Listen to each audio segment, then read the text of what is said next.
Tad mēs rīkojām talkas, mēs piesaistījām arī slavenas cilvēks. Ja slaveni cilvēki jums piedalās talkā, tad tas nozīmē, ka jūsu talka būs rādīta privātajā dzīvē. Tas nozīmē, ka jums pēc tam būs vieglāk iet pie sponsoriem meklēt naudas. Mēs rakstījām arī vēstules ar lūgumu palīdzēt. Rezultātā palīdzēja mums būvniecības kompānija, bet atsaucības vēstulē bija ļoti, ļoti minimāli. Augstākais, ko cilvēki piedāvāja, bija 10–15% no izmaksu sekšanas, jo viņi zināja, ka Antisāri ir viesturs Kozjovs un gan jau viņš samaksās.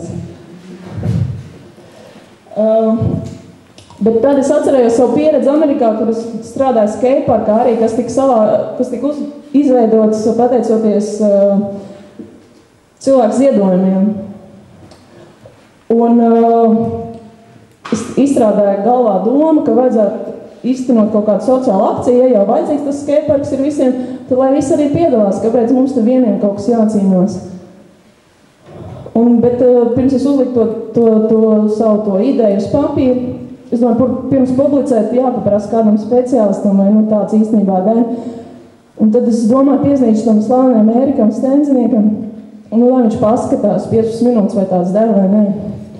Un tad es viņam zvanīju, es saku, tādā Dilā, mēs taisnām tādu filmu Atras Amerikā. Viņš saka, es tikko no tā seanses, baigi labā filma. Es tagad sēžu pūt vēņos, atbrauciet, pastāstiet, kas jums ir prātā. Un tad mēs izstāstījām to domu un lūdzām palīdzību, ka vajag tikai uztaisīt tādu reklāmas saukli, kā visu pavalkās, lai atbalstītu to parku. Un viņš teica, es jums ar prieku palīdzēšu, un viņš noorganizēja, viņš uztaisīja to imidžu un to akciju, un arī tas ir tāds atklāšanas PR pasākums, ka pie Upīša, kas agrāk bija ļoti iecienīta skateru vieta, mēs uzlikām paziņojumu, tur nevar redzēt, tur rakstīts biedru skateru, es atbalstu skateparku izveidu Dīziņkalnā. Mums bija tāda akcija palīdzēt uzcelt skateparku. Un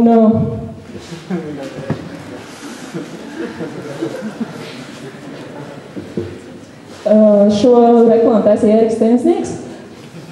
Un mēs aptvērām ziedojumu tālu un kopā ar Sniegu klubu tad aicinājām cilvēkus ziedot. Plus mēs rakstījām arī visiem mēdījiem, ka jūs esat vainīgi, ka īstenībā tie bērni vecāki ir aizņemti un tagad dariet lūdzu kaut ko lietas labā un publicēt šo reklāmu. Uz ko viņi ļoti, ļoti atsaucās. Un, jūs redzat, kāda mēdī mums palīdzēja dienas sīrups, kas notiek, dienas biznesa, ļoti daudz. Un, ja mums būtu jāmaksā par to reklāmas izvietošanu, mēs paskatījām, tas būtu apmēram 20,000 lati. Bet mums nekas nebija jāmaksā par to. Un bija tie lielie stendi ar ielās un tā, un tad, ziedotāji nebija īpaši aktīvi, bet tas sacēla kaut kādu tādu ažiotāžu un pieteicās sponsoru un reklāmas aģentūras palīgā. Tā apmēram tā kā neprāt cena bija. Bet pats smieklīgākais bija tas, kad es braucot tramvajā saņēmu zvanu no Rīgas domes, un viņi teica, kāpēc jūs mums nelūdzat palīdzību? Tad mēs bijām rakstījuši tādas vēstules. Un tad viņi uzaicināja mūs uz pārnām un izrādījās, ka tā bija komisija. Un visi vienlaicīgi, ja mums vajadzīgs tas skateparks ir, un mēs jau sen to plānojam. Un kaut kā baigi, tā savādāk tā birokrātiskā attieksme, ja tas viss tiek tā kā parādīts uz ārdu, tas tā kā novērots no malas, tad tie deputāti daudz savādāk uzvedās. To jūs ņemat vērā. Tā un tad doma uzlika asfaltu un elektrību. Kaut kādu čaļu uzlika rampas. Un mēs savācām arī no Fruts, no Latelekom un no Konvers atbalstu, un kas mums ļāva arī ne tikai uzcelt to parku, bet arī sarīkot vērienīgas sacensības. Bet TV5 tiešraidē rādīja to visu atklāšanas šovu. Tad notiek ļoti daudz sacensības, sākot vispār skateparku visā Latvijā pēkšņi izplaties, tagad ir cik 200 skateparku. Tad ir otra problēma, tur nav kas viņus apsaimnieko, bet tas cits stāsts. Bet skateparku tagad ir baigā topā. Un šeit mums visā pasākuma notiek arī radošās darbnīcas. Un šī tik daudz ir bijuši pasākumi gan parkā, gan ārpus. Un Rīgas doma solīja palīdzēt, ir jauns projekts un tā tālāk. Bet tas bija 2003. Gadā. Un visi grib piedalīties kaut kā jaunā, un visi grib fotografēties pēc tikko atklātām būvēm un vietām, bet pēc jau pagājuši 5 gadi.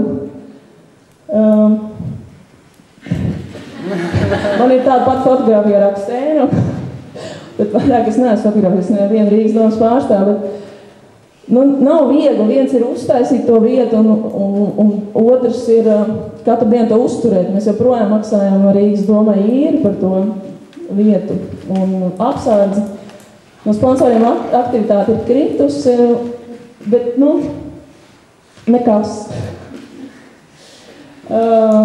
Mēs joprojām tagad strādājam pie tā attīstības, un arī šī krīze īstenībā nāk pa labi, jo arī Rīgas doma ir tagad gatava domāt arī savādāk un ilgtermiņā un vairāk sadarboties, nevis tikai pildīt savas birokrātiskās funkcijas. Nākotnē mēs gribam izveidot tur jauniešu centru, kur būtu ne tikai skaitošana, bet arī radošās aktivitātes. Un jūs gribat atbalstīt kaut vai morāli, atbalstiet mums.